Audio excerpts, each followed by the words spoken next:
I'm Cassandra Mitchell, 32, standing frozen in my family's grand ballroom. Dad's 60th birthday cake gleams under crystal chandeliers as 200 guests fall silent.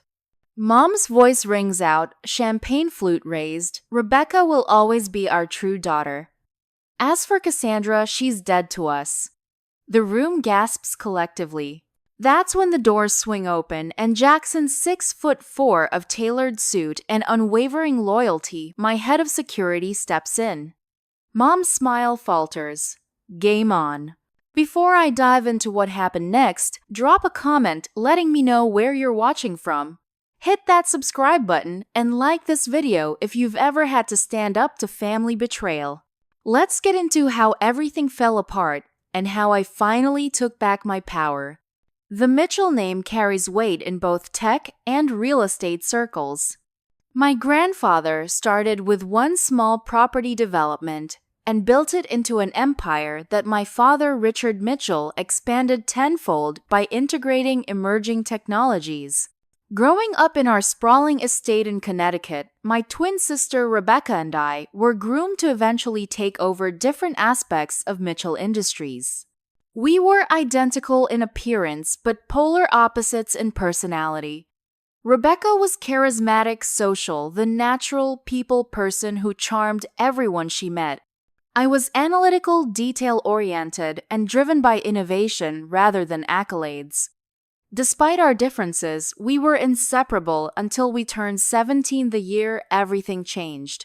Cass, you're not going to believe it. Rebecca had burst into my room one afternoon, her eyes bright with excitement. Dad's old college friend is heading the National Scholarship Committee this year, the one that funds your entire college education, plus gives you an internship at any Fortune 500 company. I'd been working on my application for months, a revolutionary algorithm that could predict urban development patterns and optimize energy consumption in city planning. It was exactly the kind of innovation that would set me apart in the tech world while complementing our family business. That's amazing, Becca, I said, immediately refocusing on my laptop screen where I was debugging the final section of my code. My application is almost ready. Well, I'm entering too, she announced, flopping onto my bed. Dad thinks I should try for it. I remember feeling a twinge of unease. Rebecca had never shown interest in computer science or urban planning. Her strengths were in marketing and public relations areas where she genuinely excelled. But that was Rebecca. She never could stand when I might achieve something on my own merit. The night before submissions were due, I left my room to grab a late-night snack, leaving my laptop open. I was gone less than 15 minutes. The next day, when I demonstrated my project to the judging panel, nothing worked. The core algorithm kept crashing, displaying errors in sections I knew had been functioning perfectly. I didn't win the scholarship. Rebecca did, with a project on consumer behavior prediction that had striking similarities to concepts I'd discussed with her during my development process. You sabotaged my project, I confronted her afterward, my voice shaking with anger and betrayal. Don't be ridiculous, Rebecca rolled her eyes. You're just being a sore loser. When I went to our parents, they dismissed my accusations completely. Cassandra, this jealousy is unbecoming my mother, Elizabeth Mitchell, said with a disapproving frown. Rebecca won fair and square. You need to learn to accept defeat graciously. My father didn't even look up from his newspaper. You're making serious accusations without proof, Cassandra. That's not how we conduct ourselves in this family. That night, I made a decision. I would build my own path without their support or approval. I applied to Stanford with a scholarship essay about my algorithm rewritten from scratch and was accepted with a partial scholarship. I worked 3 jobs to cover remaining expenses, refusing any financial help from my family. 10 years later, my company, Quantum Edge Technologies, was valued at over $2 billion. I had developed and patented technologies that revolutionized urban planning and smart city infrastructure. I'd created everything on my own without the Mitchell name or connections. When the invitation to my father's 60th birthday arrived, I hadn't seen any family member in 5 years. The only exception was occasional lunches with Aunt Lillian, my father's sister, who had always seen through the family dynamics with clear eyes. I decided to attend partly out of respect for my father, and partly to show them all what I'd accomplished despite their lack of faith. Due to recent security concerns, my company had been dealing with aggressive acquisition attempts, and some concerning threats. I brought my security team, led by Jackson Dean, a former Special Forces operative who'd become my most trusted protector. What I couldn't have known was that returning to the Mitchell estate would uncover betrayals far worse than anything I'd experienced before. The Mitchell estate looked exactly as I remembered it. 12 acres of manicured perfection with a 3-story colonial mansion commanding views of Long Island Sound. Expensive cars lined the circular driveway as staff in black tie directed guests toward the grand entrance. Quite the spectacle, Jackson commented beside me, his eyes constantly scanning our surroundings.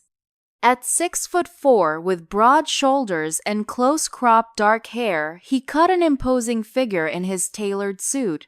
More importantly, his presence had a way of making me feel secure in even the most hostile environments. "The Mitchells never do anything small," I replied, smoothing down my midnight blue Valentino gown. I'd chosen it carefully understated elegance that whispered rather than shouted success. As we approached the entrance, I spotted my cousin Gregory chatting with guests. His eyes widened when he saw me. "Cassandra, is that really you?" He embraced me stiffly. "We didn't think you'd actually come." "I RSVP'd," I said simply. "Yes, well," he fumbled. "It's been so long, your parents will be surprised." The grand ballroom was transformed with crystal and silver decorations, a live string quartet playing in the corner. At least 200 guests mingled the elite of New York's business and social circles. Several heads turned as I entered, whispers following in my wake. My mother spotted me first. Elizabeth Mitchell, still elegant at 65, froze mid-conversation, her champagne flute halting halfway to her lips. She recovered quickly, whispering something to her companion before making her way toward me. "Cassandra," she said, air kissing near both my cheeks. "What an unexpected pleasure." "Mother," I replied evenly. "You look well."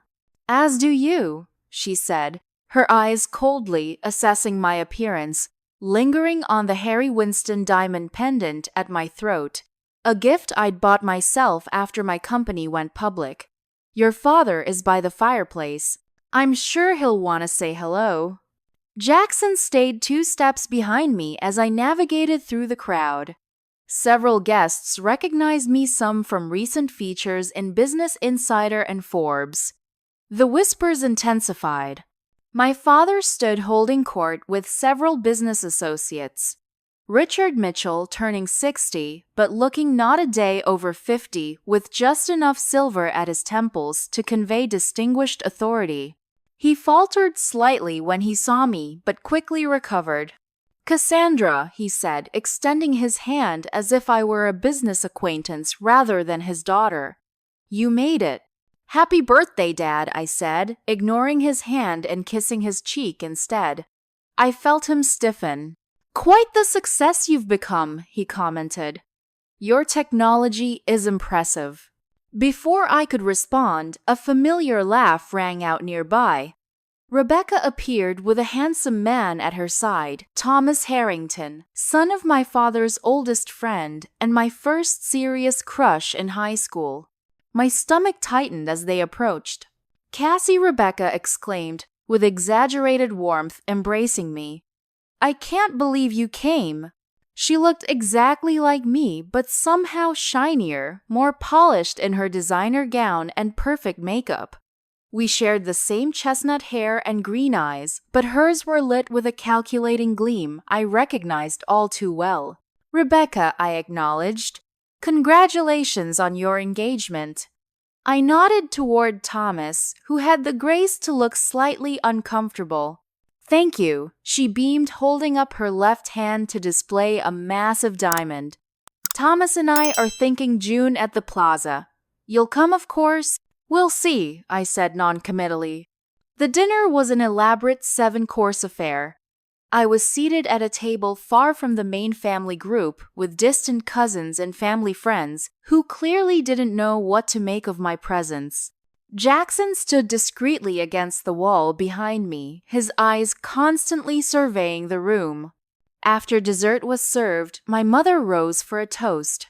She spoke eloquently about my father's accomplishments, their 40 years of marriage, and their pride in the Mitchell legacy. "Richard and I have been blessed," she continued, her voice carrying throughout the ballroom. "Not just with success, but with family.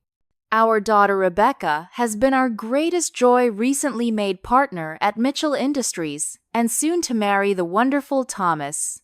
She paused, and her gaze shifted to where I. Saturday, the room grew uncomfortably quiet. It's unfortunate that not everyone values family as they should. Some choose to abandon tradition, refuse guidance, and turn their backs on those who gave them everything. Murmurs rippled through the crowd. I sat perfectly still, my face a careful mask. "Rebecca will always be our true daughter, carrying forward the Mitchell name with honor," my mother continued, her voice hardening. "As for Cassandra, she's dead to us." The room collectively gasped. Champagne glasses froze midair. Every eye turned to me, expressions ranging from shock to pity to morbid curiosity. That precise moment when humiliation threatened to engulf me, the ballroom doors swung open with deliberate force. Jackson walked in, his timing impeccable, his presence commanding immediate attention. He moved directly to my table, bending to whisper in my ear, "Miss Mitchell, there's an urgent matter requiring your attention." It was our prearranged signal if he sensed a situation becoming potentially harmful. I nodded, rising with dignity. "Please excuse me," I said to no one in particular, my voice steady, despite the rage and hurt churning inside me. "Duty calls." As I walked out with Jackson at my side, I felt 200 pairs of eyes on my back. My mother's public declaration of disownment should have devastated me. Instead, a strange calm settled over me. They had finally shown their true colors to the world. The game had changed. Now it was my turn to play. "Those people are unbelievable," Jackson muttered as he escorted me to a small sitting room away from the ballroom. His usual professional demeanor had slipped, revealing genuine anger on my behalf. I knew it would be bad, but that was. I couldn't finish the sentence, my composure finally cracking as the door closed behind us.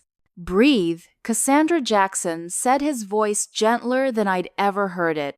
"Don't give them the satisfaction." I paced the room, my thoughts racing. What was that even about? I haven't taken anything from them. I built everything myself. A soft knock interrupted us. The door opened to reveal Aunt Lillian, my father's only sibling, and the black sheep of the Mitchell family. At 68, she remained elegant and sharp-minded, having forged her own path as an international human rights attorney rather than joining the family business. "I thought I might find you here," she said, closing the door firmly behind her. "Your mother always did have a flair for the dramatic." Aunt Lillian the First embraced her, drawing comfort from her familiar lavender scent. "That was quite the birthday toast." "Disgusting display," she replied bluntly. But not surprising, given what's been happening. Jackson moved toward the door. "I'll give you privacy." "No," Aunt Lillian stopped him. "You should hear this too. You're her security chief, correct? You'll need this information." Jackson nodded, resuming his position near the door, but remaining attentive to our conversation. There's a reason they invited you tonight, Cassandra. Aunt Lillian began lowering herself gracefully onto an antique settee. And it wasn't familial reconciliation. I gathered that much, I said dryly. The company is in trouble, she stated flatly. Serious trouble. Your sister has been embezzling funds for years. I stared at her in disbelief. Rebecca, are you sure? Positive. I still hold shares and receive the financial reports. I noticed discrepancies last year and hired a forensic accountant. Nearly $40 million has disappeared through a complex web of shell companies. All trails lead back to Rebecca. My mind reeled with this information. Rebecca had always been entitled and competitive, but outright theft seemed extreme even for her. There's more, Aunt Lillian continued. Your father has been diagnosed with early-stage Parkinson's. They've kept it from the board and shareholders because stock prices would plummet if word got out. Dad is sick. Despite everything, concern for my father surfaced immediately. It's manageable with medication for now, but he's not the strategic force he once was. Rebecca has been making increasingly risky decisions, and your mother has a gambling problem that's grown exponentially worse over the past 3 years. I sat down heavily trying to process this flood of information. How bad is it? They need a miracle, or Mitchell Industries will face bankruptcy within 18 months. Jackson spoke up from his position near the door, and that miracle would be Miss Mitchell's technology. Aunt Lillian nodded approvingly at him. Precisely. Quantum Edge's urban infrastructure systems are exactly what could save Mitchell Industries. Your parents and sister orchestrated this entire evening. The plan was to publicly humiliate you, then offer a generous reconciliation through a business merger. The pieces suddenly fit together. The timing of the invitation, the seating arrangement, isolating me from potential allies, my mother's public character assassination, all designed to weaken my position before they approached me with their real agenda.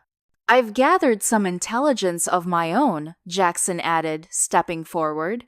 With your authorization, Miss Mitchell, I had our security team monitor unusual activities concerning Quantum Edge. There have been multiple attempts to access our secure servers originating from Mitchell Industries' IP addresses. They've also been approaching your board members individually. My shock turned to cold anger. They were trying to steal my technology even before attempting to manipulate me. It appears they wanted a backup plan, Jackson replied. Your sister has met privately with your CFO David 3 times in the past month. The betrayal cut deep, but it also clarified everything. My family hadn't invited me to reconcile. They'd invited me to exploit me, and if that failed, to destroy me. There's something else you should know, Aunt Lillian said, reaching for my hand. Your parents' estate has been mortgaged to cover losses.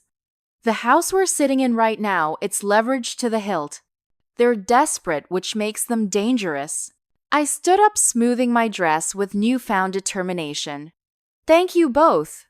I needed to know what I'm dealing with. What will you do? Aunt Lillian asked.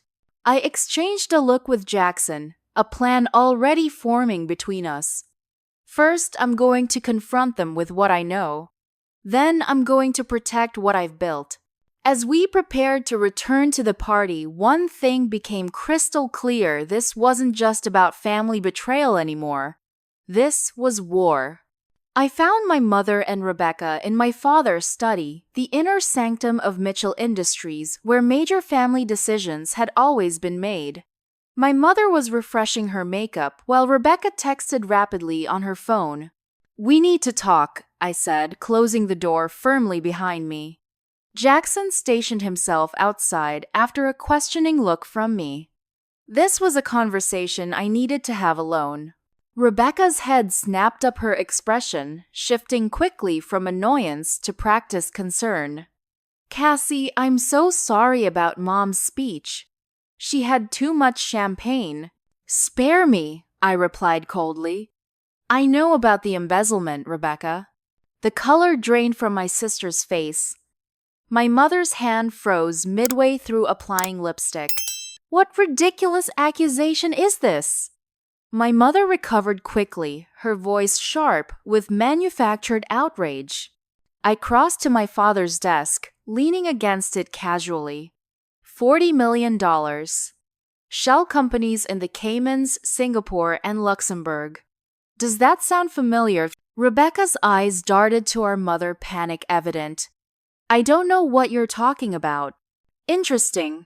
Because the forensic accounting report says otherwise.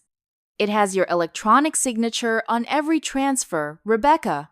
My mother's face hardened. Whatever you think you know, I also know about Dad's Parkinson's diagnosis, I continued. And your gambling losses, Mother. The mortgages on this house and the Hampton property. The company is hemorrhaging money while you're both trying to maintain appearances. Rebecca suddenly burst into tears, always her preferred defense mechanism when cornered. It wasn't my idea. Mom needed money for her debts, and Dad was getting suspicious about the company finances. She made me do it. Rebecca. My mother hissed, shooting her a venomous look. It's true, Rebecca continued, her voice rising hysterically. She said we needed to move money before Dad noticed, then it just kept going. More and more. I tried to stop, but she threatened to tell Dad everything and blame it all on me. My mother advanced on Rebecca, her voice low and dangerous. After everything I've done to protect you, to protect yourselves, I corrected. And now you're desperate for a bailout, so you thought you'd manipulate me into saving you all. Did you really think publicly humiliating me would make me receptive to a business proposal? We invited you to bring you back into the family, my mother insisted, regaining her composure. Whatever you've heard is a misunderstanding. The study door opened and my father entered. He looked older than he had in the ballroom, more tired. The slight tremor in his right hand, now noticeable to my informed eyes. What's going on here? He demanded, taking in the scene, Rebecca in tears, my mother's defensive posture, my position at his desk. Just a family reunion, I said evenly. I was explaining to Mother and Rebecca that I know about the embezzlement, your health condition, and their plan to either manipulate or sabotage me into saving Mitchell Industries. My father's face registered shock, then anger.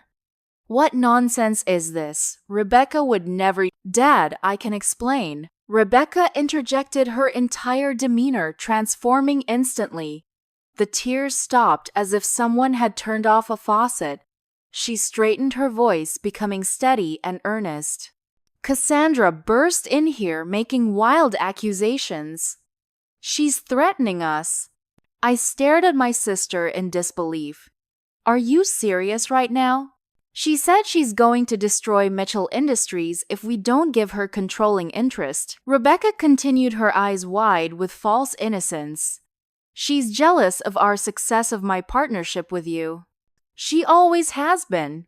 The familiar pattern established itself once again. Rebecca lying, my father believing her instantly without question. Cassandra, my father's voice turned cold. I don't know what game you're playing, but making false accusations against your sister stops now. They're not false, I replied firmly. I have proof. Aunt Lillian has— Lillian. My father scoffed. My sister has resented this family's success for decades. Whatever proof she's fabricated isn't worth the paper it's printed on. My mother moved to stand beside Rebecca, presenting a united front. Richard, I think it's best if Cassandra leaves. She's clearly here to cause trouble, not celebrate your birthday. My father reached for the desk phone. I'm calling security. That won't be necessary, I said, moving toward the door. I can see myself out. As I turned the handle, my father's voice stopped me. If you walk out that door, don't expect another invitation. We've extended enough olive branches over the years.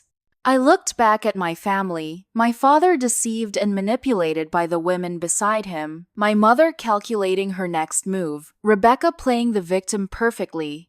This isn't over, I told them quietly.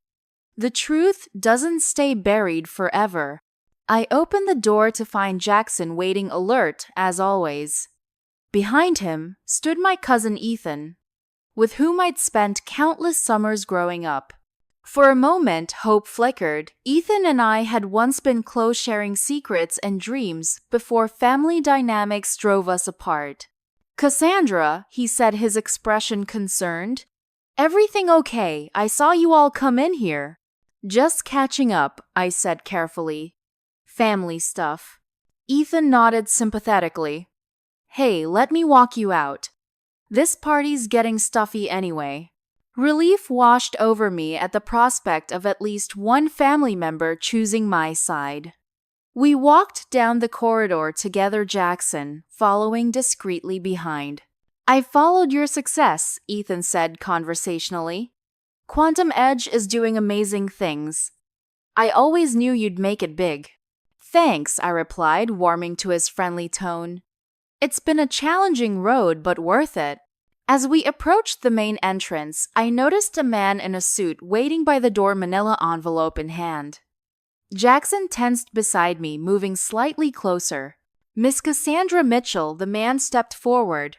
"Cassandra Mitchell Winters," actually, Ethan corrected smoothly. "Right there." I froze, realizing too late what was happening.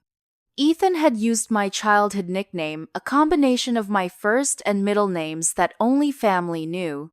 He had led me directly to a process server. "Miss Mitchell Winters, you've been served," the man stated, holding out the envelope. Before I could react, Jackson stepped between us. "My client does not accept unsolicited documents at social events.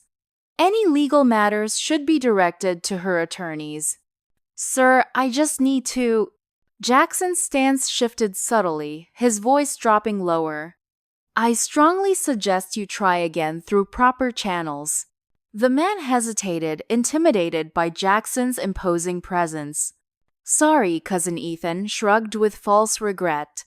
"Uncle Richard thought it would be simpler this way.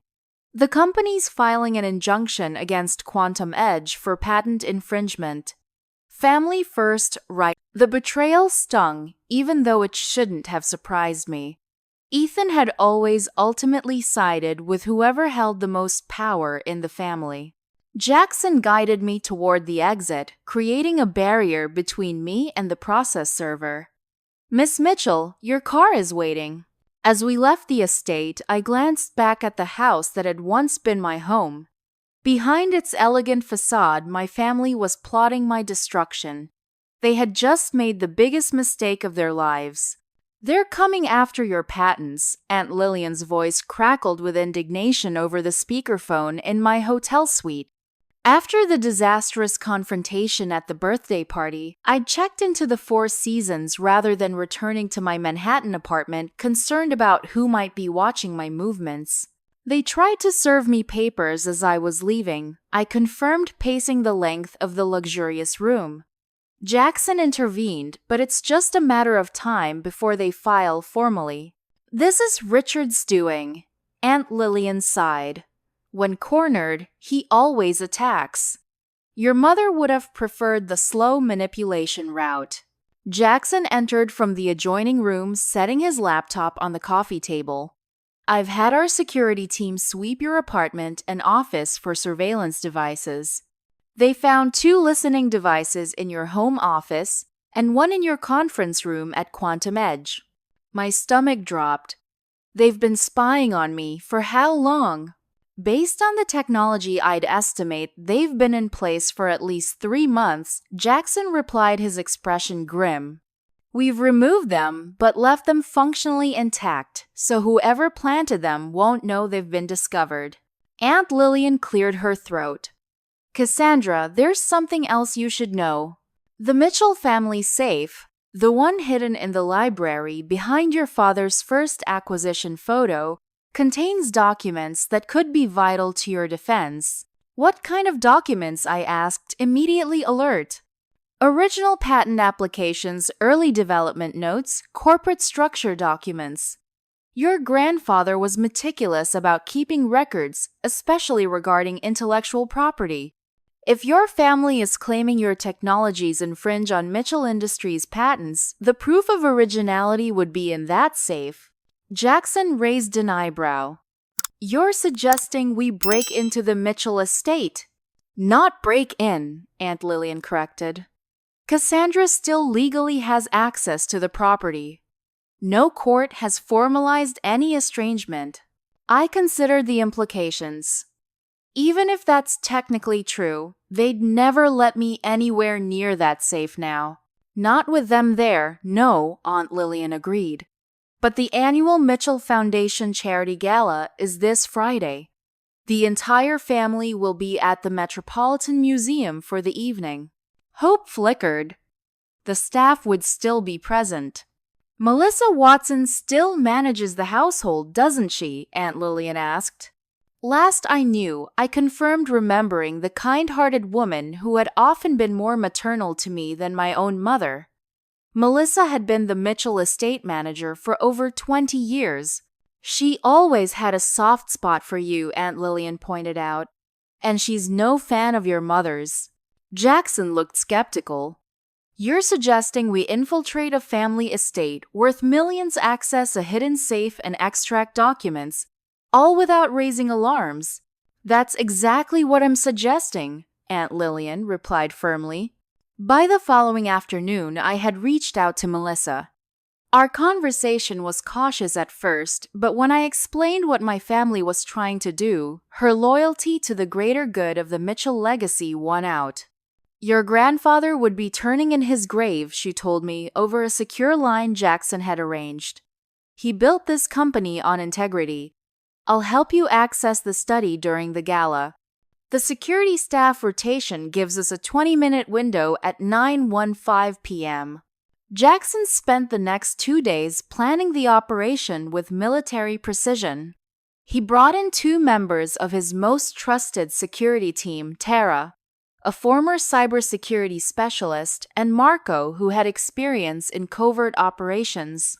We'll enter through the service entrance at precisely 9:10 p.m., Jackson explained, showing us the estate layout on his tablet. Melissa will disable the interior alarm system for exactly 22 minutes. That gives us time to access the study, retrieve the documents, and exit. Friday evening arrived with tense anticipation. Dressed in inconspicuous dark clothing, I waited with Jackson in an unmarked car down the street from the Mitchell estate. Marco was positioned at the service entrance, while Tara monitored security communications from a separate vehicle. Everyone in position, Jackson confirmed after checking his earpiece. Melissa reports the family departed for the gala 15 minutes ago. My heart pounded as we approached the service entrance, where Melissa was waiting, her expression nervous but determined. The safe combination is your grandfather's birthday, followed by the year Mitchell Industries was founded, she whispered, leading us through the quiet service corridors. Most of the staff is off tonight. Kitchen crew left an hour ago. We reached my father's study without incident. The familiar room felt different in the dimmed evening light, more ominous, the weight of family secrets almost palpable. The safe was exactly where Aunt Lillian had described, hidden behind a large framed photograph of my grandfather standing in front of the first Mitchell property development. My fingers trembled slightly as I entered the combination. The safe door swung open with a soft click, revealing stacks of folders, legal documents, and several small jewelry boxes. We need to move quickly, Jackson reminded me, keeping watch at the door. I rapidly sorted through the contents, identifying the documents related to patents and intellectual property. One folder in particular caught my attention, labeled Original Development Notes, Urban Integration Systems. This is it, I breathed, pulling out the folder. This contains the foundation for the technology they're claiming I stole. As I flipped through the pages, my blood ran cold. There were detailed technical specifications, development timelines, and concept sketches that looked eerily similar to early versions of my own work. But the dates were wrong, predating my company's founding by several years. These have been falsified, I realized examining the papers more carefully. Look at the watermarks, they're using paper stock that wasn't even manufactured until 2019, but these documents are supposedly from 2015. Jackson moved to my side, examining the papers. They've created a paper trail to support their lawsuit. I continued searching, finally discovering another folder hidden deeper in the safe.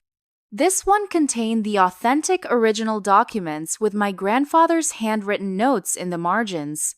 The comparison made the forgery obvious. We need both sets, I decided, placing them in the secure bag we'd brought, and anything else that looks relevant. As I reached deeper into the safe, my fingers brushed against a small USB drive taped to the back wall.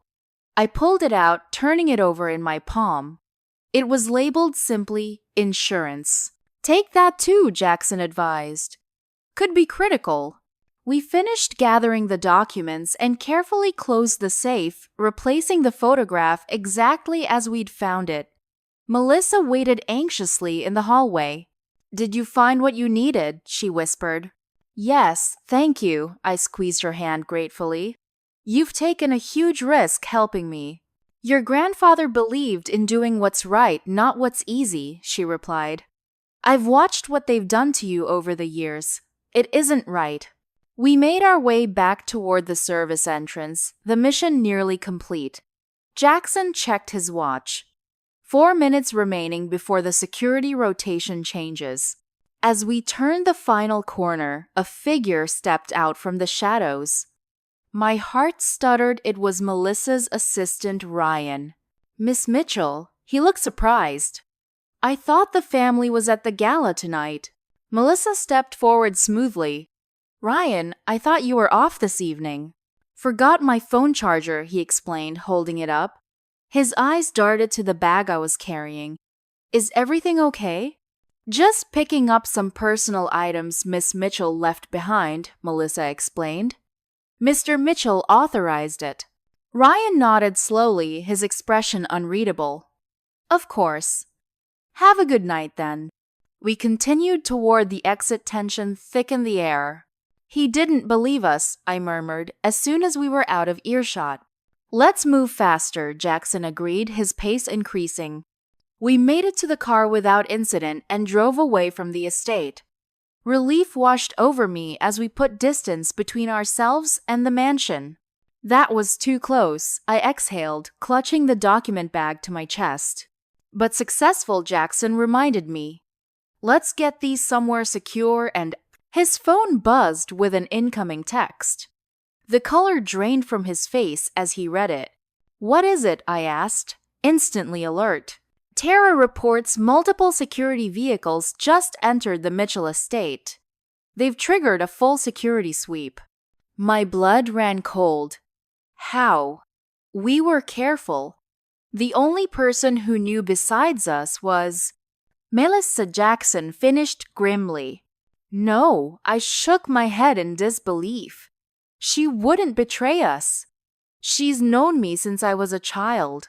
Jackson's expression remained grim. Someone alerted them. When we reached the hotel, Aunt Lillian was waiting in my suite, her face grave. You need to see this, she said, turning her tablet toward us. On the screen was a breaking news alert from a financial blog. Mitchell Industries files emergency injunction against Quantum Edge Technologies, claiming intellectual property theft. The article continued. Sources close to the Mitchell family report that Cassandra Mitchell, estranged daughter of Richard Mitchell, was caught attempting to steal sensitive company documents from the family estate tonight. The third betrayal cut deeper than I could have imagined.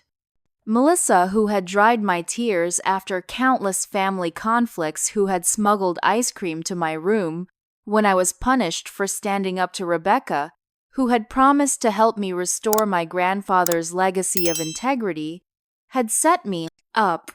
She texted me while we were in the safe Jackson revealed, showing me his phone.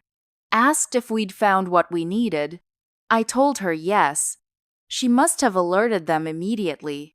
They got to her somehow. I realized the weight of betrayal settling heavily. Threatened her job, her pension, something. Aunt Lillian placed a comforting hand on my shoulder.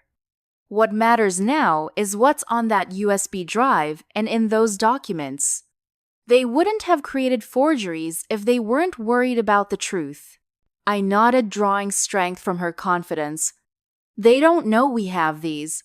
That gives us an advantage. As the night deepened, we worked through the documents and the contents of the USB drive. What we discovered would change everything, evidence far more damning than even I could have imagined. The Mitchell family hadn't just been embezzling from their own company.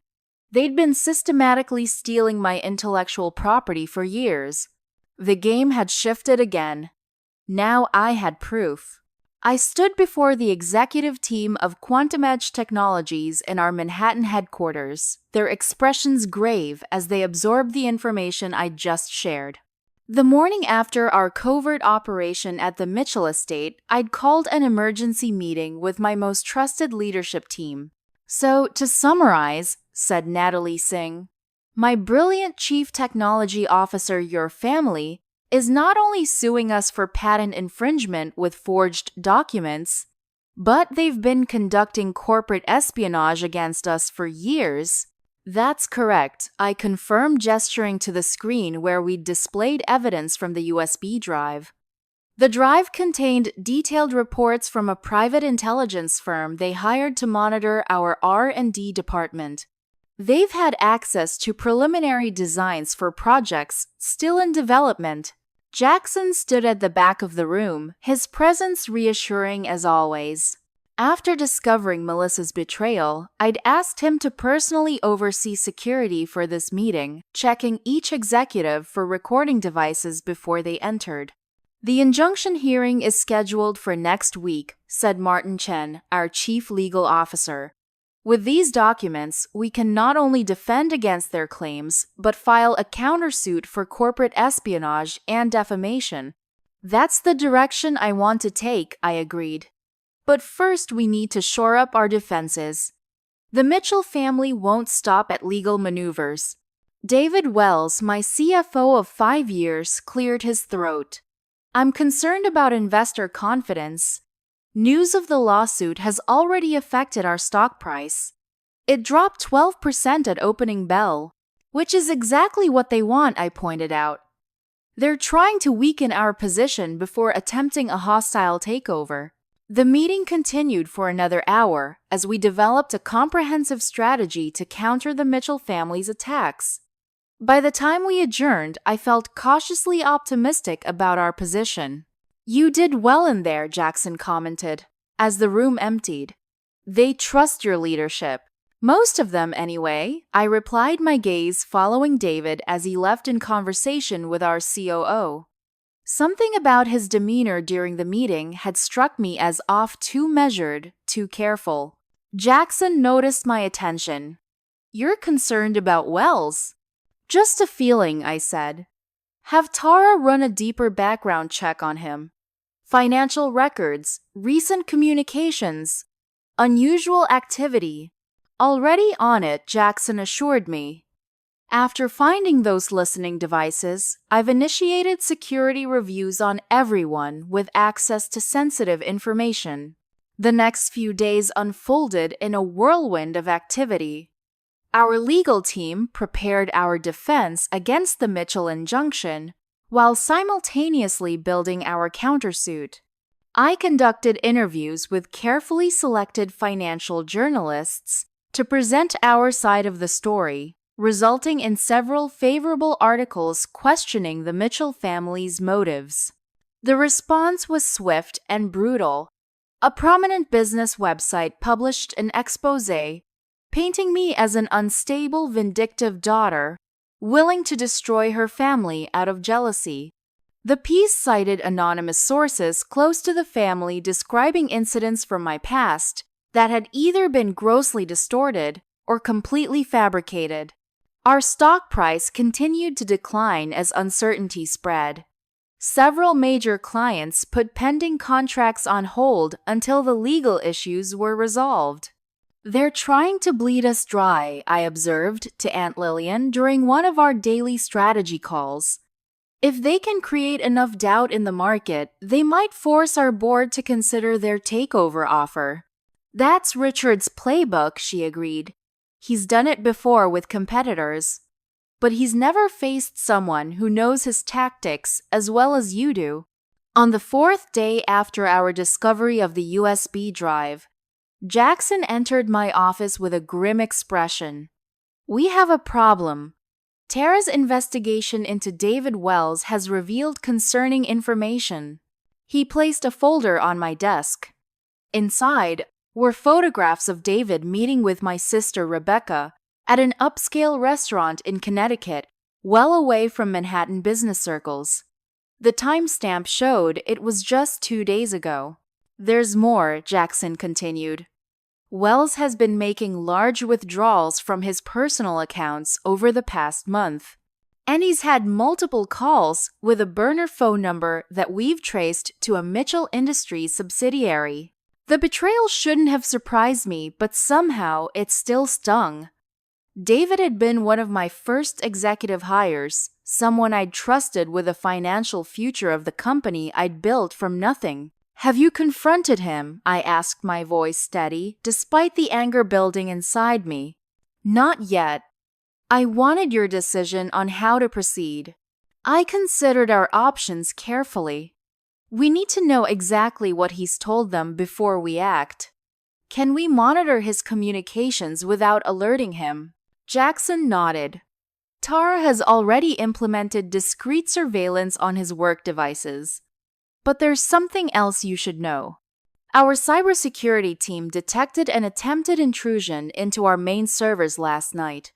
They believe the attack originated from the same private intelligence firm, documented on the USB drive. They're getting desperate," I realized. "The legal approach isn't working fast enough for them, so they're trying to steal our data directly." "The attempt was unsuccessful," Jackson assured me. "But they'll try again." The next morning, David requested a private meeting with me. I agreed, having Jackson set up discrete recording devices in my office beforehand. Cassandra David began once we were alone, his normally confident demeanor subdued. "I think we need to seriously consider the Mitchell Industries offer." I kept my expression neutral. "What offer would that be, David?" "They haven't made an official one." He shifted uncomfortably.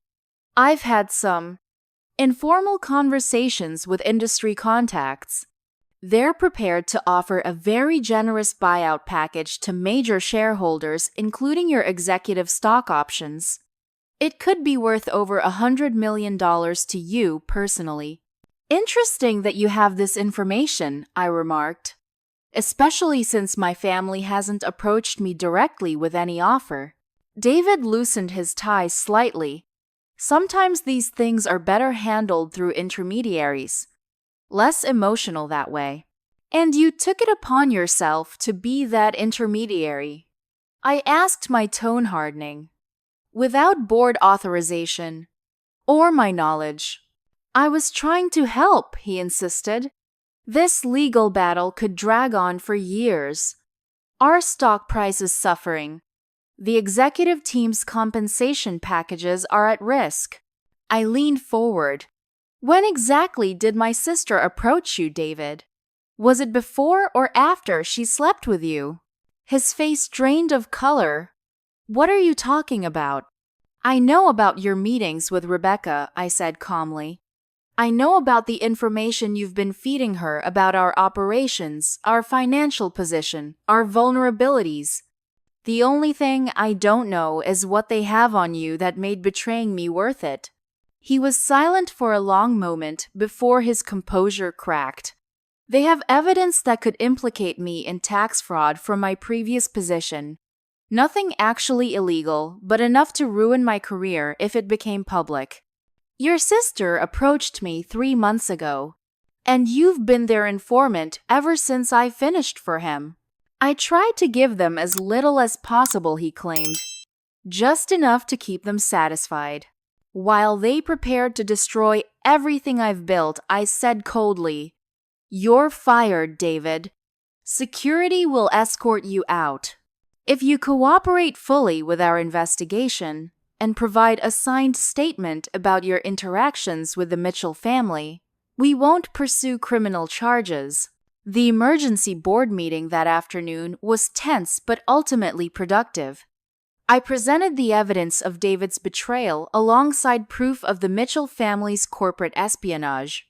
The board unanimously supported my leadership and approved additional resources for our legal defense. That evening, as I worked late in my office, Jackson burst in without knocking something he'd never done before. "We need to move you now," he said urgently. "Tara has intercepted communications indicating an imminent cyber attack against our main systems. It's sophisticated and targeted specifically at your access codes." My blood ran cold. "They're trying to make it look like I'm stealing from my own company." "Exactly," Jackson confirmed. "They're getting desperate." We rushed to our cybersecurity command center, where Tara and her team were already implementing defensive protocols. They're attempting to create a false digital trail, showing you transferring proprietary data to offshore accounts. Tara explained, her fingers flying across her keyboard. "Classic false flag operation." "Can you stop it?" I asked. "We're containing it," she replied, not looking up from her screen. "But they're good.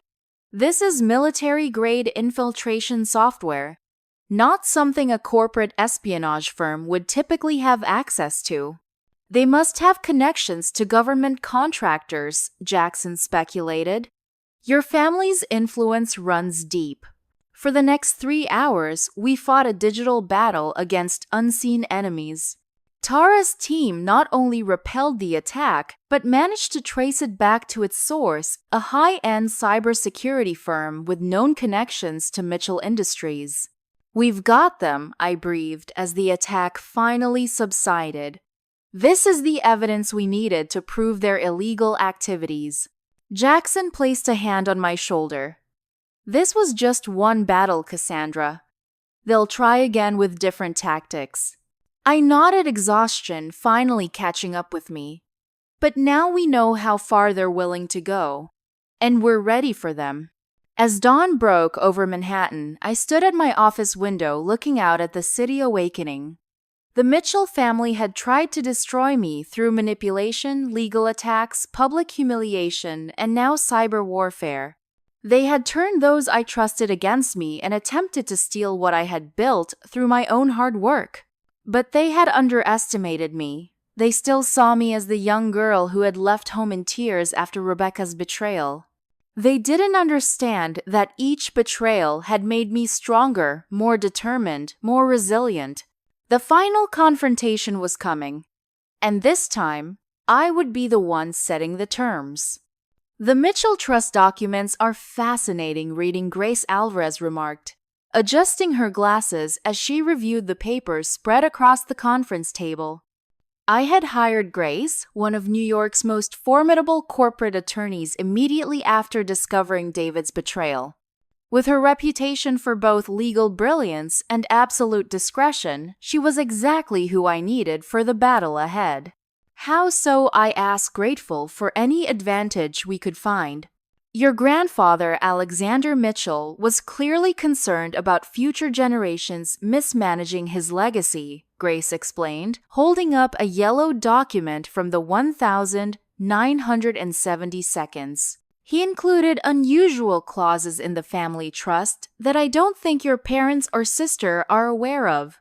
Jackson, who had joined us for this strategy session, leaned forward with interest. "What kind of clauses?" Ethical conduct provisions, Grace replied, a hint of admiration in her voice. According to these documents, any Mitchell family member found by a court to have engaged in fraudulent business practices or corporate malfeasance can be removed as a beneficiary of the trust, which controls 40% of Mitchell Industries' voting shares. Hope flickered within me. So if we can prove my sister's embezzlement or my parents' involvement in corporate espionage against Quantum Edge, they could lose control of the company your grandfather built, Grace confirmed.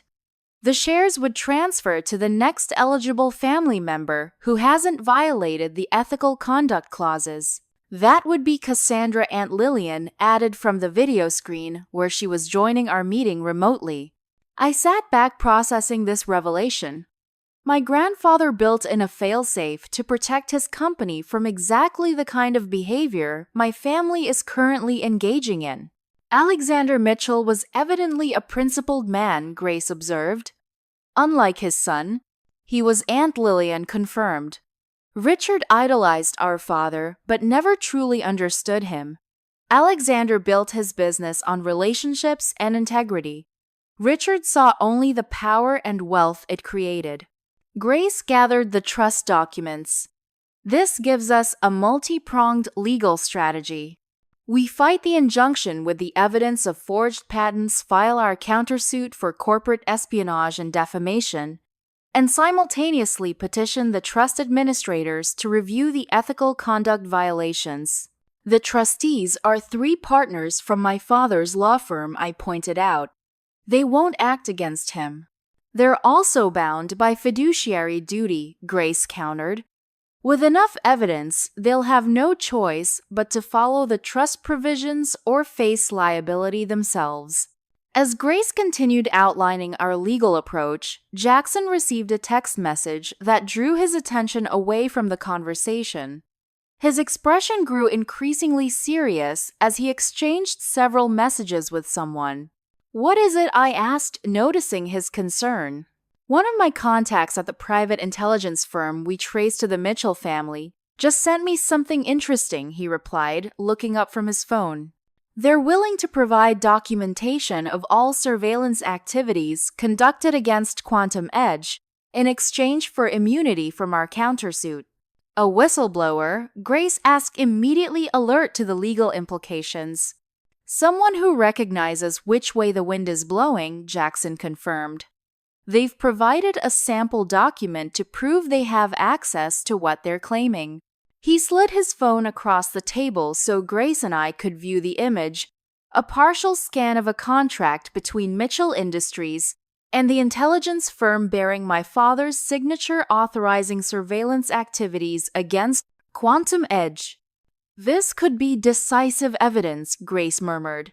"If they have the complete documentation, I'll set up a secure meeting," Jackson said, already typing a response. Over the next 3 days, we gathered evidence and refined our legal strategy.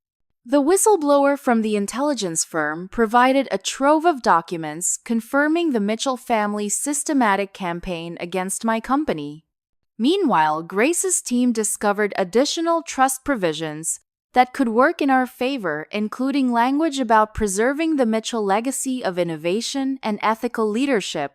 On the 4th day, Aunt Lillian arrived in person at my Manhattan apartment, insisting there were family matters we needed to discuss face-to-face. Jackson escorted her up, then discreetly positioned himself outside my living room to give us privacy while maintaining security. "There are things about our family you need to know before this goes any further." Aunt Lillian began settling onto my sofa with a troubled expression. History that helps explain, though not excuse, what Richard, Elizabeth, and Rebecca have become. I sat across from her, curious, despite myself. "What kind of history? Did you ever wonder how your grandfather built Mitchell Industries so quickly after emigrating from Scotland with virtually nothing?" she asked. "Hard work and innovation," I replied, reciting the family mythology. He developed new construction techniques that revolutionized urban housing development. Aunt Lillian's smile was sad. That's the story we've all told for decades. The reality is more complicated.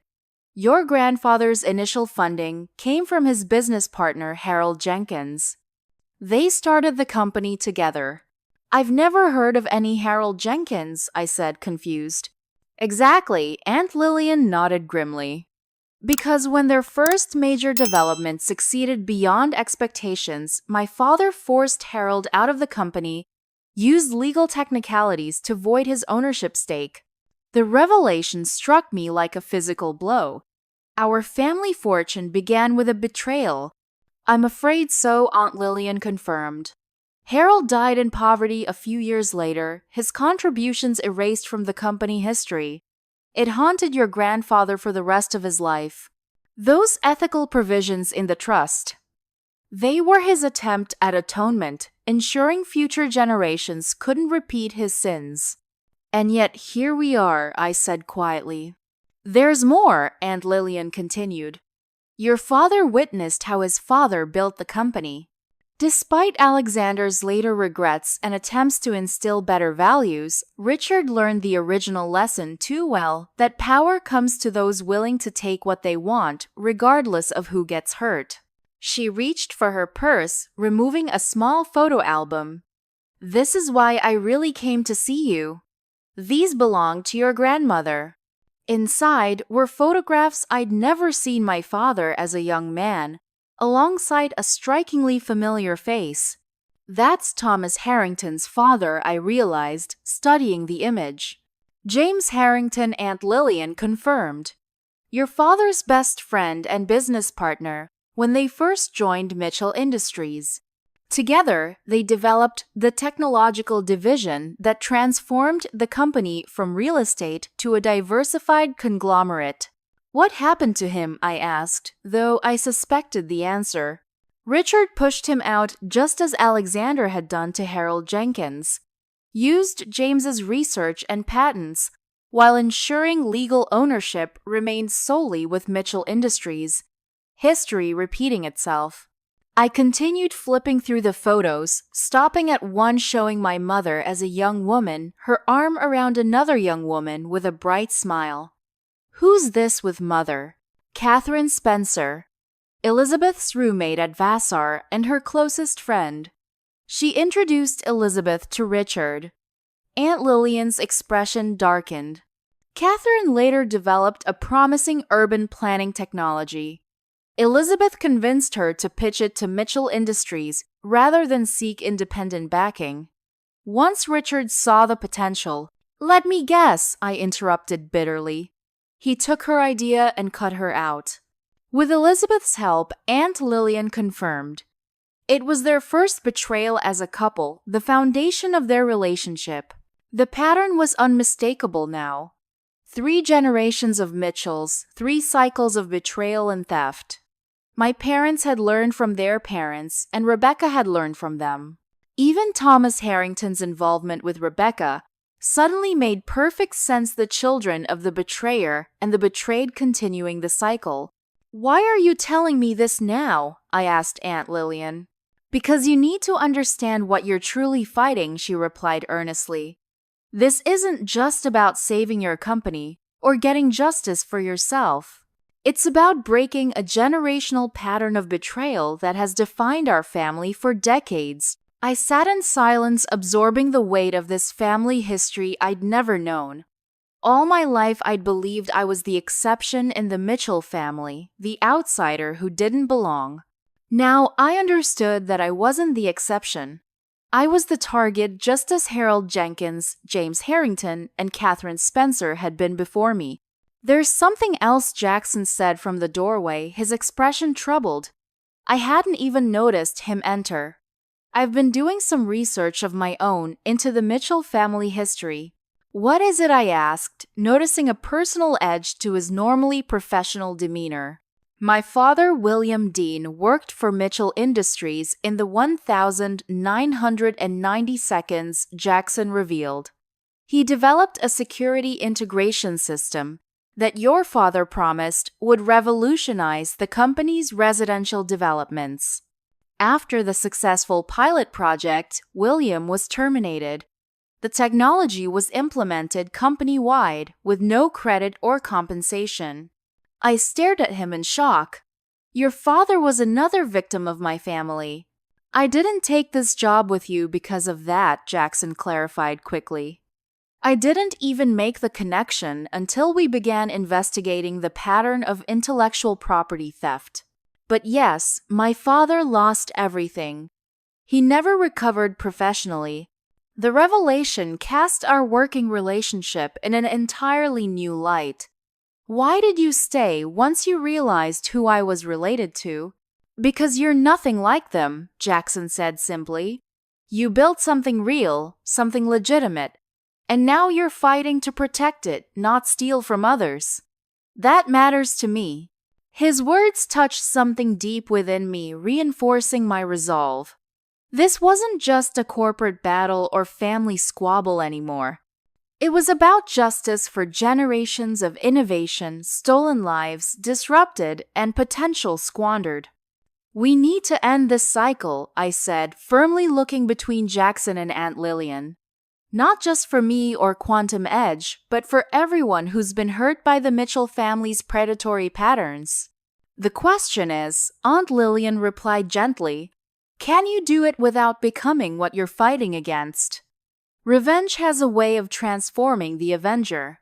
It was a question that weighed on me throughout the night. As our legal strategy took shape and the evidence against my family mounted, I found myself at a moral crossroads. I could destroy them completely.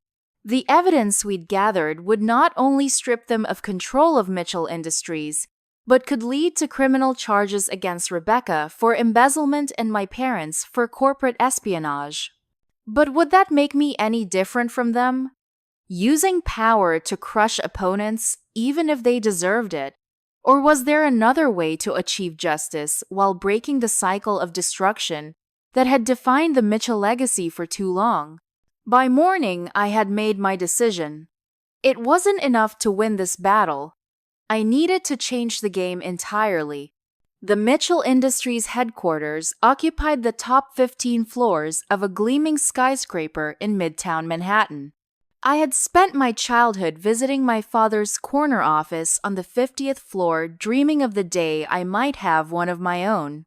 Now, as the elevator ascended toward the executive boardroom, those memories felt like they belonged to someone else's life. Are you ready for this? Grace asked beside me, her leather portfolio clutched firmly in her hands. She projected absolute confidence in her impeccably tailored suit, but I could sense her concern for me beneath her professional exterior.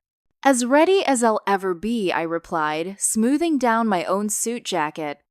I had chosen a midnight blue ensemble that projected authority while avoiding the aggressive power signaling of my mother's preferred red attire.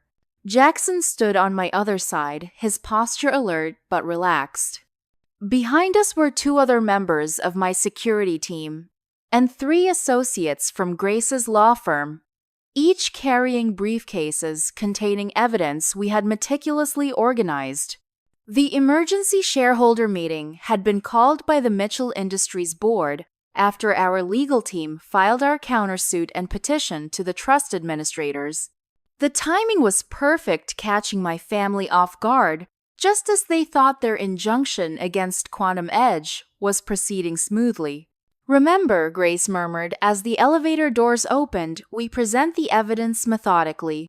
No emotional reactions, no matter what they say or do. Let the facts speak for themselves. The Mitchell Industries executive boardroom was an intimidating space by design. All dark wood leather and soaring windows with views of Central Park. The massive table could seat 30 with my father's chair at the head slightly larger than the others. A subtle reinforcement of his authority. As we entered, I noted that nearly every seat was filled. Board members, major shareholders, family representatives, and a phalanx of Mitchell Industries attorneys occupied one side of the table. The other side, clearly intended for us, remained conspicuously empty. My father sat at the head, flanked by my mother and Rebecca. Thomas Harrington sat beside Rebecca, his expression carefully neutral. The family presented a united front, dressed in coordinating dark attire like mourners at a funeral or executioners at a beheading. Miss Mitchell, the board chairman Walter Prentice, greeted me with forced politeness. "Thank you for agreeing to this meeting on such short notice. It's in everyone's best interest to resolve these issues quickly," I replied evenly, taking my seat directly opposite my father. Grace sat to my right, Jackson standing vigilantly behind us. "Let's dispense with pleasantries," my father interjected, his voice carrying the authoritative tone he'd perfected over decades. "We're here because my daughter has filed frivolous legal actions against Mitchell Industries based on fabricated evidence and wild accusations." Grace opened her portfolio calmly.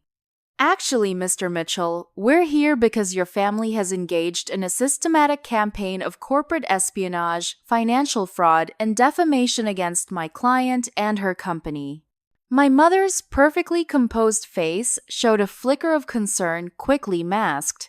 "These ridiculous allegations are fully documented," Grace interrupted smoothly, nodding to her associates who began distributing bound presentations to everyone at the table. "What you're receiving is a summary of evidence that has already been submitted to the courts and the Mitchell Family Trust administrators." The room grew tense as board members and shareholders began flipping through the presentations.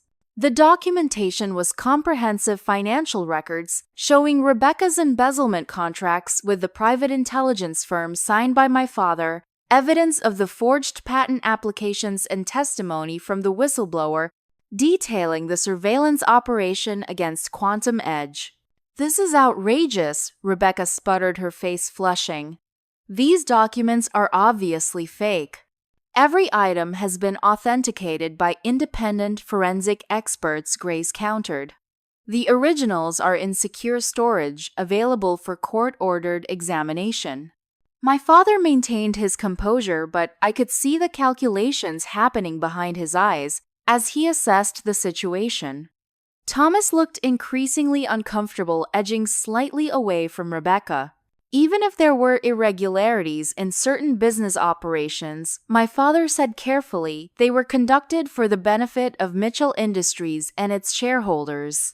"Embezzlement and corporate espionage benefit shareholders?" I asked, speaking directly to him for the first time.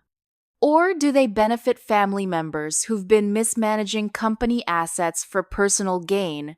One of the board members, Janet Chen, looked up from the presentation with a troubled expression. "These financial discrepancies are significant. Why weren't they flagged in our quarterly reviews?" "Because the reports you received were altered," Grace explained, directing everyone to the relevant section. "The forensic accounting shows systematic manipulation of financial statements presented to the board." The mood in the room shifted perceptibly as board members and shareholders exchanged concerned glances. This was no longer family drama. It was potential liability that could affect their own reputations and investments. My mother, ever strategic, attempted to regain control. "This is clearly a vendetta. Cassandra has resented this family since childhood. Now she's fabricated this elaborate scheme to damage the company out of spite." "This isn't about family resentments," I replied calmly. "This is about business ethics and legal compliance. Mitchell Industries has engaged in activities that violate not only corporate governance standards but federal law." Rebecca suddenly pushed back from the table, her composure cracking. "You always thought you were better than us, didn't you? The brilliant, ethical Cassandra, looking down on everyone else while building your precious company on stolen ideas." Rebecca, my father warned, but she was beyond restraint. "You have no idea what it's like to live in your shadow," she continued, her voice rising hysterically. "Everyone comparing us, measuring us against each other since we were children. Why can't you be more focused, like Cassandra? Why can't you have her work ethic? Even when I won, Even when I beat you, it was never enough." Her outburst created an uncomfortable silence. The board members shifted awkwardly, unused to seeing the polished Rebecca Mitchell so unhinged. "I never wanted to compete with you, Rebecca," I said quietly. "I just wanted to build something of my own." "And take everything from us in the process," she demanded, tears of fury in her eyes. "That's what this is really about, isn't it?" I realized, looking between my parents and sister, you're not afraid I'll damage Mitchell Industries. You're afraid I'll outshine it. That I already have. My father's expression hardened. Mitchell Industries has stood for 60 years. Quantum Edge is a flash in the pan built on technologies developed under our roof. "That's demonstrably false," Grace interjected, directing attention back to the evidence. "The timeline of innovation clearly shows Quantum Edge's proprietary technologies were developed independently after Miss Mitchell left Mitchell Industries." The presentation of evidence continued for another hour, each revelation more damaging than the last. The board members' questions became increasingly pointed, their concern evident as they realized the extent of the deception that had been perpetrated without their knowledge. As Grace outlined the trust provisions regarding ethical conduct violations, my father suddenly clutched his chest, his face contorting in pain. He tried to stand, but stumbled, knocking over his water glass. Richard, my mother, rushed to his side as he collapsed into his chair. The room erupted in confusion. Jackson immediately radioed for medical assistance, while board members rose from their seats, uncertain what to do. I found myself moving toward my father without conscious thought. Despite everything, this was still the man who had taught me to ride a bike, who had explained complex engineering principles to me when I was 10, whose approval I had sought for so many years. "Dad," I said, reaching his side opposite my mother. "Stay calm. Help is coming." His eyes met mine, clouded with pain, but also something else, surprise at my concern perhaps, or recognition of a connection that remained despite our estrangement. "Step back," my mother hissed. "Haven't you done enough?" Thomas appeared with a small pill bottle. "His medication. He needs these now." As my father took his medication with shaking hands, I became aware of movement behind me. Jackson's voice came low and urgent in my ear. "The briefcase. Thomas is reaching for it." I turned to see Thomas attempting to casually slide my briefcase, containing original copies of our evidence, toward himself, while everyone's attention was on my father. Jackson moved with impressive speed, placing himself between Thomas and the briefcase. "I wouldn't," he said quietly, his tone leaving no room for argument. Thomas froze, then stepped back, his expression shifting from surprise to calculated neutrality, just trying to make room for the medical team. The paramedics arrived within minutes, efficiently assessing my father's condition. It appeared to be a stress-induced angina attack rather than a full cardiac event, but they recommended immediate hospital evaluation. As they prepared to transport him, my father gripped my wrist with surprising strength. "This isn't over," he said, his voice low enough that only I could hear. "No," I agreed. "But it can end differently than it began." The meeting was temporarily adjourned following my father's medical episode, but the damage was done. Board members huddled in small groups, shareholders made urgent phone calls, and the Mitchell Industries attorneys looked increasingly grim. Walter Prentice approached me as I gathered my materials. "The board will need to convene privately to discuss these allegations. In the meantime, we're requesting all parties maintain the status quo. No further legal filings until we've had time to investigate internally." "We can agree to a 72-hour standstill," Grace replied, after a quick consultation with me. "But the trust petition will proceed as scheduled." As we prepared to leave, Rebecca intercepted us near the elevator, her eyes red but her composure partially restored. You could have killed him today. I hope you're satisfied. That was never my intention, I replied honestly. Despite everything, I don't want to see him suffer. Then what do you want? She demanded. To destroy our family completely. I looked at my twin, my once inseparable other half, now a stranger consumed by jealousy and entitlement. I want what our grandfather wanted for Mitchell Industries to be run with integrity. And I want what I've always wanted, to be judged on my own merits, not compared to you or anyone else. She scoffed. So righteous. You've never understood how the real world works. I understand better than you think, I replied. I understand that what our family has been doing isn't just wrong, it's unsustainable. You can't build lasting success on deception and theft. Rebecca looked away, a flicker of something like doubt crossing her face before her mask of hostility returned. The board won't turn against Dad. They owe him too much. They owe their shareholders more, I countered.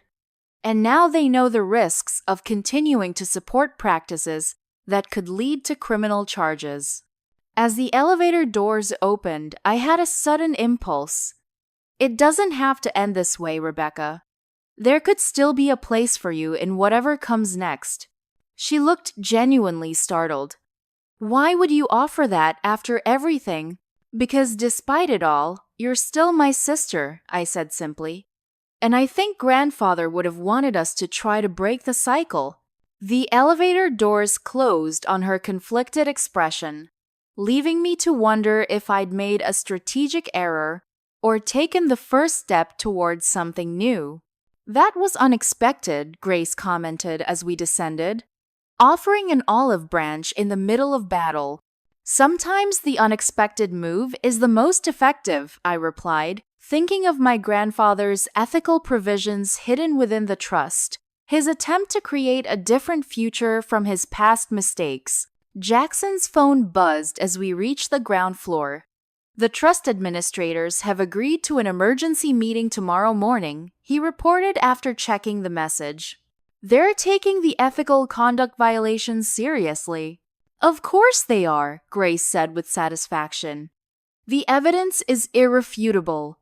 As we exited the building into the bright Manhattan afternoon, I felt a strange mixture of emotions, resolution that the truth was finally emerging, concern for my father's health, and uncertainty about what victory would actually look like in this complex situation.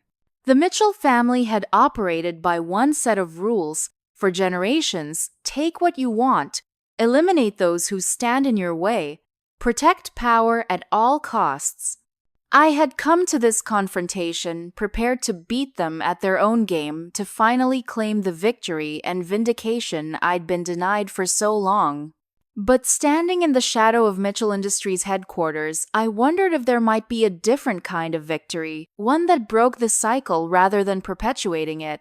Not a hostile takeover, but a transformation. Not revenge, but reform. The ultimate showdown wasn't just about winning. It was about changing the game entirely. 3 months after the dramatic boardroom confrontation, I stood in my office at Quantum Edge Technologies, gazing out at the New York skyline as evening descended. The city was transforming before my eyes, lights illuminating one by one, creating a tapestry of human activity and ambition. The merger documents are ready for your final review, Jackson said, entering with a leather portfolio. In the months since our confrontation with my family, his role had evolved from security chief to trusted advisor and confidant. The professional boundaries between us had gradually softened, revealing a deeper connection neither of us had anticipated. Thank you, I said, accepting the portfolio.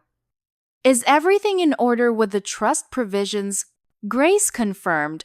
All ethical safeguards have been incorporated exactly as you specified, he assured me. The new corporate governance structure includes the Independent Ethics Board and whistleblower protections. Mitchell Quantum Enterprises will have the most robust anti-corruption framework in the industry. I nodded, satisfaction warming me. As I reviewed the documents that represented months of intense negotiation, legal maneuvering, and ultimately an unexpected resolution. The aftermath of the shareholder meeting had unfolded in ways none of us could have predicted. My father's health scare had been a genuine cardiac event requiring bypass surgery and an extended recovery. During his hospitalization, the Mitchell Industries board had conducted their own internal investigation, confirming the evidence we'd presented and placing Rebecca on administrative leave pending further review. The trust administrators, faced with irrefutable evidence of ethical violations, had invoked my grandfather's provisions, transferring controlling interest in the family shares to me as the next eligible Mitchell.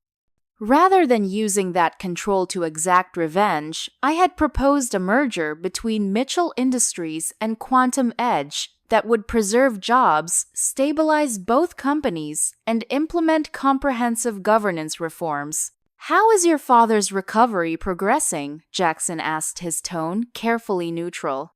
He knew how complicated my feelings remained about my family despite the corporate resolution. "Better than expected," I replied. "The cardiac rehabilitation program is working well.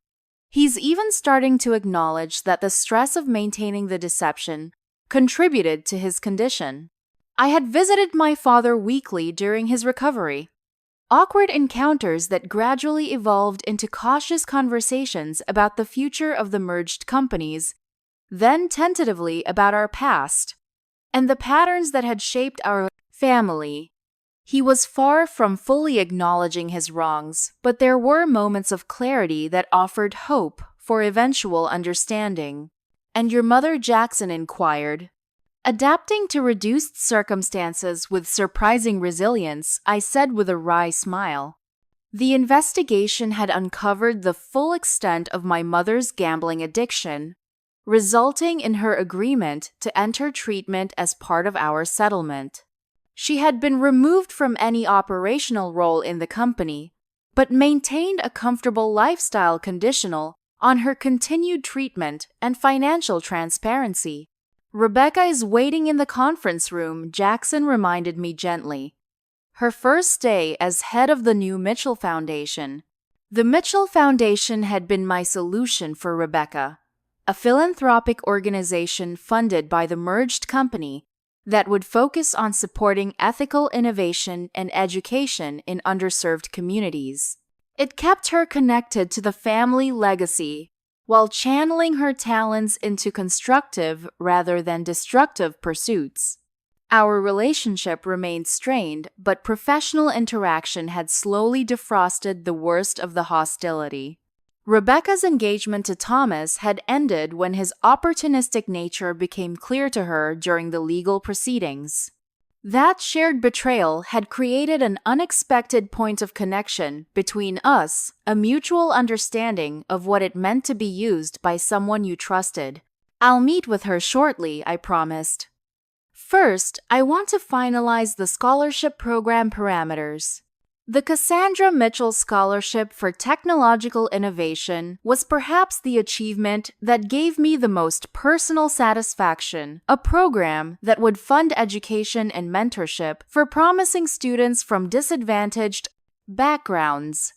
The first cohort of 20 scholars had already been selected bright minds who would receive full university funding and guaranteed internships at Mitchell Quantum. The board approved the expanded funding yesterday, Jackson confirmed. 40 scholars next year instead of 20. I signed the final scholarship documents feeling a sense of completion. This was the legacy I wanted to create.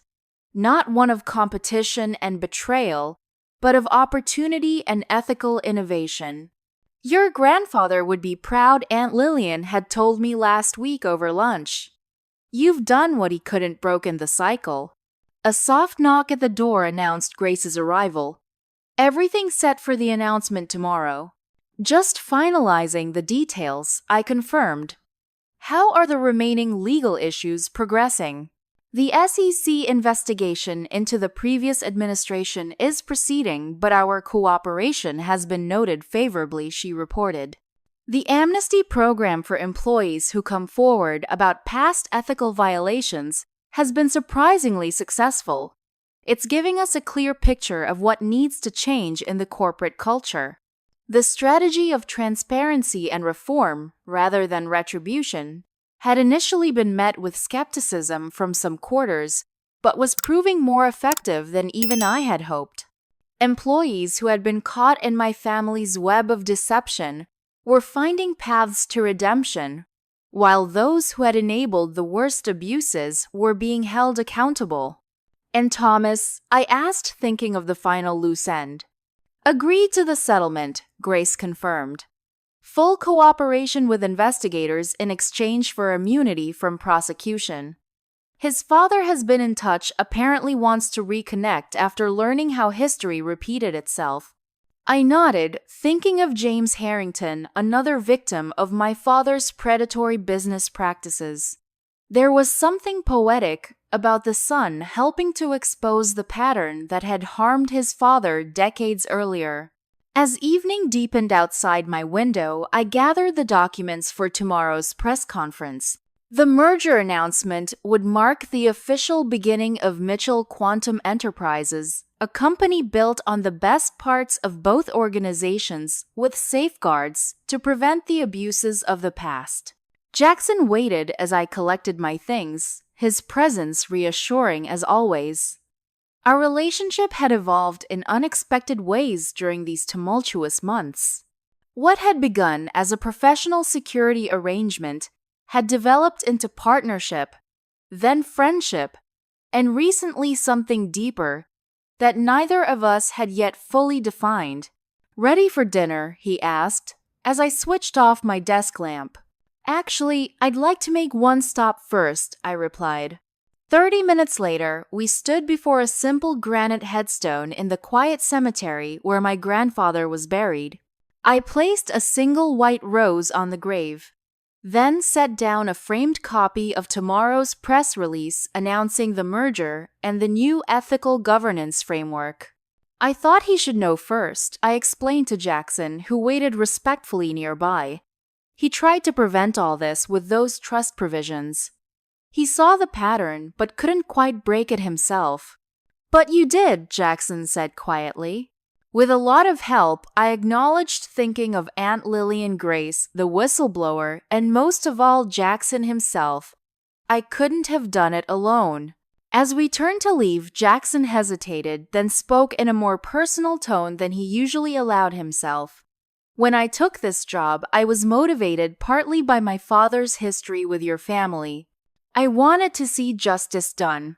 And now I asked, recognizing the importance of his admission. Now I understand what you've known all along, that true justice isn't about destruction, it's about transformation." His hand found mine in the gathering dusk. "You've built something remarkable, Cassandra. Something that honors the past while creating a better future." The simple touch conveyed more than words, could express respect, admiration, and a deepening affection that had grown naturally from our shared experience. The next day, as I prepared to announce the merger to the assembled press and employees, I looked out at the faces before me. Among them were Aunt Lillian beaming with pride, Rebecca, her expression a complex mixture of resignation and cautious optimism, my father still physically weakened but watching with newfound respect, and Jackson, his steady presence giving me strength. Mitchell Quantum Enterprises represents not just a business merger, but a new approach to corporate governance, I began. We are combining two companies with different histories into one organization committed to ethical innovation and sustainable growth. The path here has not been easy, but the future we're building together is worth the journey. As applause filled the room, I felt a sense of completion. The cycle of betrayal that had defined the Mitchell family for generations had finally been broken. The company my grandfather had founded would continue, but with a new foundation built on integrity rather than exploitation. The journey had begun with that shocking moment at my father's birthday party when my mother had declared me dead to the family. It had continued through betrayal, discovery, confrontation, and ultimately transformation. I had entered the battle seeking justice and emerged with something more valuable, the opportunity to create lasting change. Later that evening, as I celebrated with my newly formed circle of trust, Jackson, Aunt Lillian, Grace, and key allies from both companies, I reflected on how different this gathering was from my father's birthday party that had set everything in motion. Here, there were no hidden agendas, no manipulation, no toxic competition, just genuine connection and shared purpose. To new beginnings, Aunt Lillian toasted, raising her glass. And to chosen family, I added my eyes, meeting Jackson's across the table. The path forward would still have challenges, but for the first time, I was facing them not alone, but surrounded by people who had proven their loyalty through the darkest times. I had learned that true family isn't defined by DNA, but by who stands with you when it matters most. The Mitchell legacy had been transformed not by revenge, but by the courage to break patterns that no longer served and build something better in their place. In the end, that was the most profound victory of all. Thank you all for listening to my story today. Has anyone in your life ever betrayed you, and how did you handle it? Was there a time you chose healing over revenge, like I eventually did? Drop your experiences in the comments below. Your stories help us all feel less alone in these difficult situations. If you found my journey helpful, please hit that like button and subscribe for more stories of overcoming family drama and building a better future. Share this video with someone who might need to hear that it's possible to break destructive cycles and create something new. Remember, true strength isn't in getting revenge, it's in breaking patterns and building something better. Until next time, this is Cassandra Mitchell, wishing you courage on your own journey of transformation.